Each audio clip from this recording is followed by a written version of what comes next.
Það var selt fjall daginn til erlends auðsfólks og svo kom sama tíma frétt af því að það á að fara að taka gjalda fólki sem að vill horfa á Jökulsárlón. Fyrir nokkrum árum var reynt að setja gjaldtöku á Geysi og í Kerið og þá var maður sem að mótmælti því sem heitir Ögmundur Jónasson, hann komin hingað, blessaður Ögmundur. Blessaður. Já. Hvað ætlar þú að fara í Jökulsárlón og krefðist þess að fá að horfa á það á þess að borga? Nei, en ég fagna því að fá að koma til þín til að ræða málið. Við eigum að sjálfsögða að ræða þessi mál. Ég hef verið mjög andvígur þessari gjaldtöku almennt fyrir aðgang að náttúruperlum Íslands á þeirri forsendu að það enginn sem á þessa náttúrufegurð, hún okkar allra og síðan held ég að þetta leiði að auki til mismununar sem óásættanleg. Á 19. öld að þá börðust sósíalistar og margir anarkistar fyrir því að stækka almannarýmið og menn horfðu til almenningsgarða, menn horfðu til bókasafna og safna almennt og það mér enn eftir að þessu í Bandaríkjunum, þar sem ég staddur núna, að þið farið á söfnin hérna, stóru söfnin í miðborg Washington, það allstaðar gjaldfrítt. Þegar farið í dýragarðin í Washington, það gjaldfrítt. Og það ekki svoleiðis að maður sjái eftir peningunum nokkrum dollurum eða 100 köllum. Heldur eitthvað annað sem fylgir þessu, að þú boðin velkomin eða það eru settar einhverjar skorður. En síðan getur þetta náttúrulega leitt til þess að það verði efnahagsleg mismunun. Ef þú tekur gjald á við hverja náttúruperlu á Íslandi, þá kemur að því að efnalítið fólk að það færi ekki sama aðgang að náttúru Íslands og þeir sem hafa meiri efni. Þetta bara staðreynd. Jökulsárlón, ég las það einhvers staðar að þetta var í 1000 krónur fyrir að stoppa og horfa á Jökulsárlón. Menn fara til Þingvalla og þar rukkaður líka. Kerið náttúrulega en þá rukkað fyrir en sem betur fer að þá var fallið frá gjaldtöku á Geysi og ég vil hreinlega hafa þetta algerlega frítt og þá kemur að hinni spurningunni hvað þá með fjáröflun til náttúruverndar til að hlynna þessum náttúruperlum og svo framvegis. Við má ná í þessa peninga með öðrum hætti. Við má gera það til dæmis með gjaldtöku á ferðamenn sem koma til landsins. Alla ferðamenn, hvort sem eru íslenskir eða erlendir.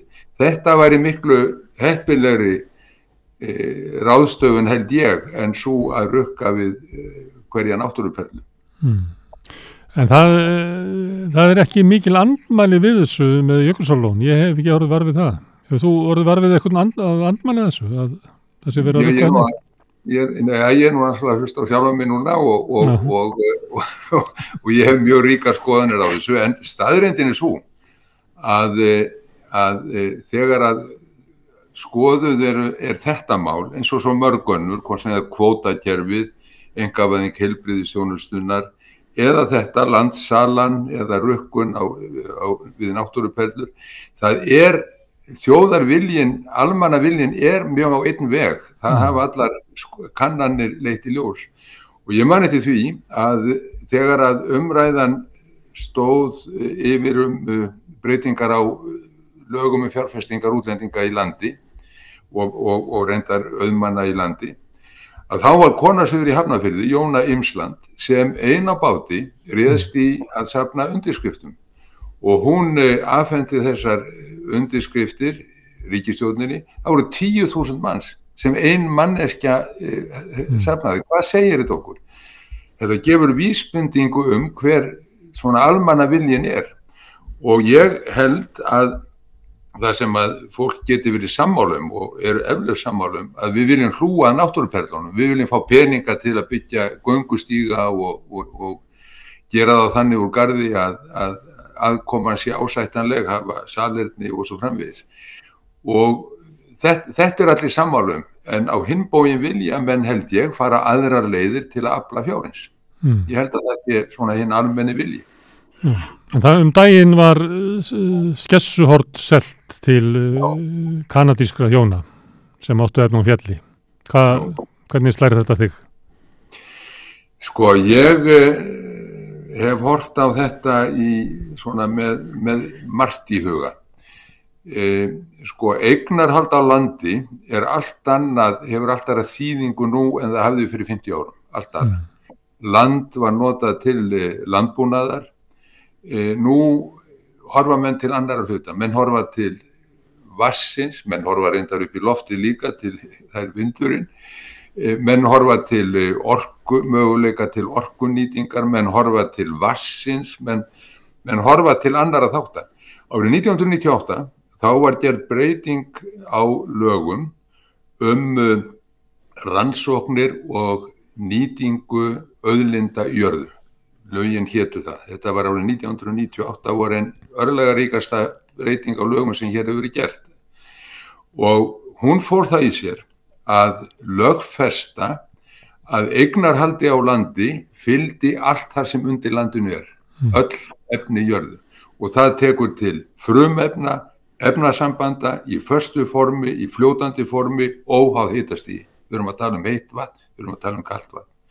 Þetta fest í lög árið 1998. Við þessa lagabreytingu að þá fær eignarhald á landi allt aðra pólitíska, efnahagslega og fjárhagslega þýðingu. Skiptir máli á annan hátt en áður var.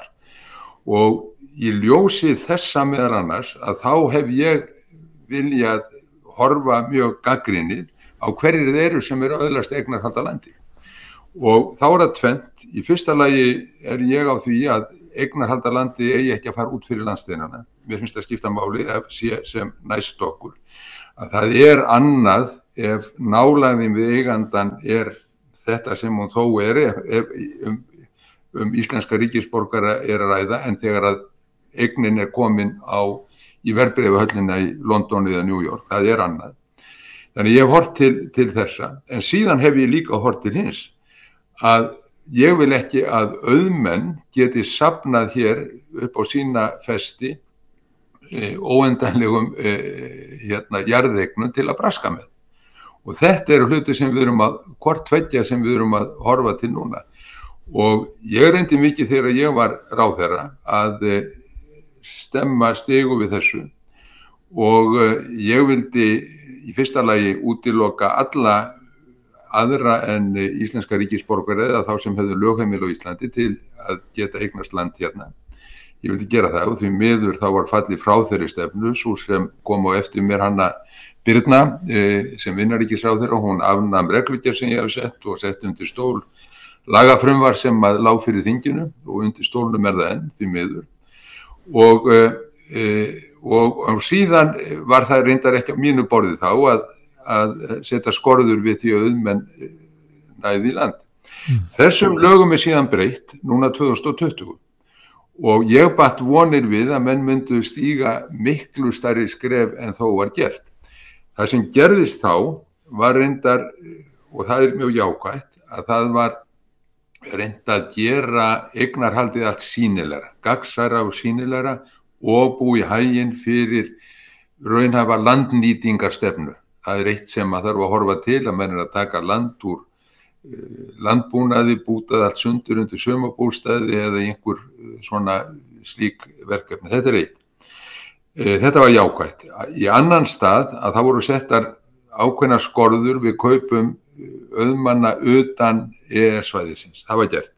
Þeir geta ekki keypt núna land stærra en 25 hektara en varðandi hina þá var minna raunhæfar efndir á svona hástemmdum loforðum sem hefur verið gefin og þar það þannig að þú ert þá fyrst orðin skyldur til að tilkynna kaup og öðlast leyfi til kaupa ef þú átt þegar 5 lögbýli eða 1500 hektara lands.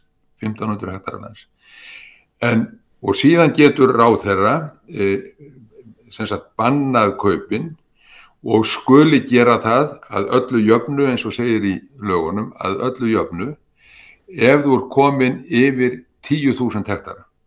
Hvað eru 10.000 hektara lands? 10.000 hektarar. Skálholtsjörð sem hefur verið stór jörð frá fornu fari 1.000 hektarar. Bújarðir á Eyjafjarðarsvæðinu eða Suðurlandi, góðar bújarðir, eru þetta á bilinu 200 til 400 hektarar. Ég hef stundum nefnt Brúnastaði sem ákveðin landbúnaðarráðherra runnin frá sem dæmi, hún 300 hektarar. Þannig að þú þarft að eiga 30 brúnastaði áður en farið að setja einhverja skorður við því og kaupir meira. Og meira sé að þá hægt að gefa undanþágur. Hvað skal gera? Ég hefði viljað að menn settu reglur, og ég tel að við að gera það, settu reglur sem segðu að það sé ekki heimilt að kaupa stærra land en við skulum segja sem nemur 2 til 3 meðal lögbílum, sem við gerum það, sem það 300 hektarar og ekki meira en 3, og til að taka efri mörkin að þá þyrftur að hafa búsetu á landinu. Sko, þetta eru hluti sem við þurfum að skoða, og við þurfum líka að skoða hvernig við færum að því að fjármagna að gera það gerlegt fyrir fólk sem að bregða búi að fá einhverja sanngjarna greiðslu í sinn hlut sem þá að koma frá ríki eða sveitarfélögum. Og þetta eru bara hluti sem að þarf að leggjast yfir og komast að niðurstöðum. Og svona reglur eru víða í löndunum í kringum okkur, í Noregi, Danmörku og víðar? Svona reglur eru, ég man að þetta var mikið rætt í Danmörku náttúrulega á sínu tíma þegar þeir voru að fara inn í Evrópusambandið, að þá vildu þeir undanþágu og fengu einhverja undanþágu að þessu leyti, og það sem að þeir óttuðust og sem raunverulega ástæða til óttast, það að auðkýfingar kaupa landið, hafa það bara svona sem tunglið, sko, það svo gaman að vera einn á tunglinu og það lagður af allur landbúnaður og svo bara lokaðir að sér og heilu svæðin fari í eyði. Þau fara í rauninni í, sko, byggðin fer í eyði. Mér fannst ágætt sem einhver sagði einhvers staðar á netinu daginn að, eða var það í viðtali í Fréttablaðinu held ég, að það var ekkert gaman að vera í Þorrablóti þar sem aðeins 2 mættu vegna þess að allir aðrir varu fluttir úr byggðarlaginu. Og það þetta, sko, mér finnst svo margt að svo mörg að hyggja, svo annað að koma til sögunar og það er nýja leiðin, sko, að græða á grænu. Sko, nú allir að spekulera hvernig þið geti nú grætt á grænu og þá eitt af því sem að braskarar, svona séðir braskarar eru búin að sjá, það er kolefniskvóta businessin og þá þeir fannir að, sko, kaupa eða leigja land, bara jarðveginn til að geta gróðursett eitthvað hraðvaxta aspir helst, það eru snöggar upp, til að geta selt kolefniskvóta. Þetta er það nýjasta. Þannig að, sko, það að svo mörg að hyggja þegar að landakaupin eru annars vegar. Þetta er ekki bara spurningum það hvernig landið selt. Og það er oft sagt, sko, að hvaða máli skiptir það hvort það eru Íslendingar og útlendingar. Auðvitað ætti það ekki að skipta neinu máli. Ætti ekki að skipta neinu máli. Við bara setjum lög og reglur aðgengi að landinu og svo framvegis og alveg óháð því hver á. En staðreyndin er svo að Íslendingar eru heldur feimnari við að loka að sér en erlendir menn sem að hafa vanist regluverki og hefðum sem byggja á lokun og svo eins og ég sagði áðan að þá skiptir það bara máli þegar að persónan, sko, hold og blóð er tekið út úr jöfnunni og þetta er komið á, þegar að Grímsstaðir á fjöllum er, sko, komið á verðbréfamarkaðinn eða Árnar eru konar á verðbréfamarkaðinn og hold og blóð er hvergi nærri. En Ögmundur, þú segir að kannan hafi bent til þess að Íslendingar vilji að séu takmark á því hvað menn geta eignast af jörðum og að það séu ekki seldar til erlendra auðkýfinga. En Skessuhorn var selt daginn til kanadískra hjóna Hvernig, nú erfitt að sjá það fyrir sér hvers vegna stjórnvöld ættu að verja hagsmuni þessara kanadísku hjóna frekar heldur en vilja almennings. Hvernig getur þetta gerst að það þykir eiginlega snjallara að tryggja það að þau geti keypt skessuhorn heldur en að standa vörð það sem að þú segir og kannanir benda til að sé almanna vilji? Ég bara alveg sammála því sem að felst í þinni spurningu og ég heyri hvað þú ert að hugsa og ég spyr á móti, hvernig stendur á því að menn viðhalda kvótakerfi sem að þjóðin á móti? Hvernig stendur á því að menn vilja einkavæða heilbrigðisþjónustuna sem allir á móti og fólk vill ekki almennt? Þetta bara meinsemd okkar samtíðar.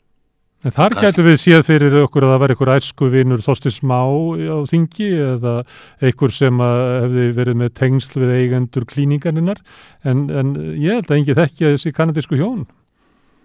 Nei, ég held að þetta sé líka, ég held að ég þekki þau ekki og ég þekki ekki seljendur og ég þekki engan sem að þessum máli tengist og kannski eigum við ekki að hugsa það þannig, kannski eigum við bara að hugsa þetta sem kannski þetta ágætis fólk, ég hef ekki hugmynd það. Bara skiptir einhver máli. Það sem skiptir máli að við hugsum eins og Kínverjarnir eru sagði gera til 200-300 ára og hvernig viljum við sjá eignarhald á Íslandi þróast. Við erum að horfa til þess til dæmis að menn eru fannir að flytja fjöll út sjóleiðis til útlanda og sanda og þá spyr ég aftur og tek undir þína spurningu með vilja stjórnvalda. Það var talað það voru á annað 100 mann sem skrifuðu undir áskorun til ríkisstjórnar fyrir nokkrum árum að kaupa Grímsstaði á Fjöllum úr öllum öngum samfélagsins, tekjuhópum, stéttum, pólitík, en það var ekki gert. Það var boðið Hjörleifs höfði, hann var boðinn stjórnvöldum til kaupa, ríkinu til kaupa, ekki litið við því. Og hverjir eiga það núna? Það útlent námafyrirtæki sem að sjálfsögðu farið að flytja út Mýrdalssand og þannig gerist þetta og þannig vil ég hugsa þetta, viljum við að þessi verði þróunin. Nú ef við viljum endilega selja þrengslin, ef við viljum endilega selja Sandfell og önnur fjöll þannig í þrengslunum til Þýskalands til að búa til umhverfisvæna steipustöðarnar eða þeir sem að þessu standa, en látum það vera. Ef við viljum gera það, þá tökum við saman ákvörðun það. Það á ekki að vera í hendi einkaaðila að ákveða það. Þetta eru miklu stærri spurningar en svo og þess vegna horfi ég svolítið framhjá því hverjir þessi Kanadamennir og hverjir þessum seldu, veit það ekki, ég bara vil að við horfum á lögin og umgjörðina sem við ætlum að búa til framtíðar. Þú nefndir lögin frá 98 eða ekki, eða 97, 98. Var ekki ráð líka að breyta þeim lögum? Jú, við að breyta þeim lögum. Við förum lengra niður í jörðina heldur en olíu, en menn farum við olíuna í Texas og auðvitað á að takmarka það sem þarna á ferðinni. Aldamótin, rétt upp úr aldamótin, þá var tekist á vatnalög og alveg heiftarlega og það var talað mikið og lengi þau og þá var náttúrulega sagt við okkur sem að töluðum lengst, þeir í málþófi. Heyrðu, ég segi þetta málþóf hefði mátt standa fram á þennan dag. Þannig að menn áttuðu sig á því hvað var að gerast. En okkur tókst enga síður með þessum málþófi, þá tókst okkur að fresta vatnalögunum, samþykkt vatnalöguna og setja reisa ákveðnar skorður þar við. Og nú það til dæmis inn í lögum að ef að ríkið selur land að þá aðskilur það vatnsréttindin. Það selur það ekki, vill ekki koma því til útlanda til dæmis. Og það voru sett lög sem að takmarka nýtinguna á vatni í landiðinu, þannig að þú er að fá heimild til þessi og allar að nýta það.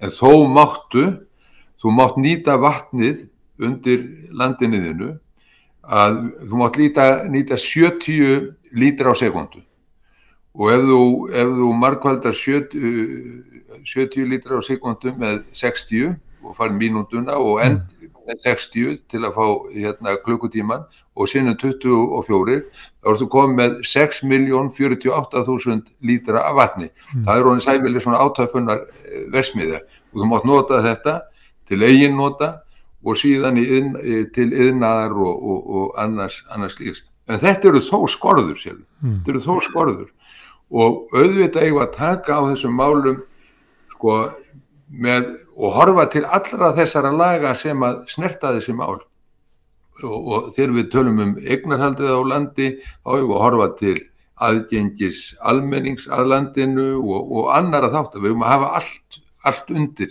en við þurfum að taka undir með þeim sem að vilja standa á þessari vakt. Og ekki selja aðgengi að náttúruperlum. Aldrei selja það. Menn vildu einhver tíma áttu að gefa út náttúrupassa ef þið langaði til að horfa á Esjun eða Herðubreið eða Gullfoss að þá bara framlýsaður passa sko áður en þú vogaðir að líta upp og Ég getur sett norðurljósin ámyndur með þessu, það var ég að selja. Já, menn gerðu grín að þessu ráðslagi Einars Ben hérna árið að selja norðurljósin, þetta er bara engin brandari lengur, sko. Herðu, ámyndur, takk fyrir að koma að Rauðaborðinu, langt allarleið frá Washington. Takk að þið fyrir. Behilsöllum í Bandaríkjunum. Takk að þið fyrir það. Og ég heima. Og við snúum okkur að öðru máli, við ætlum að tala við ungu kynslóðina útlendingamál eftir augnablik.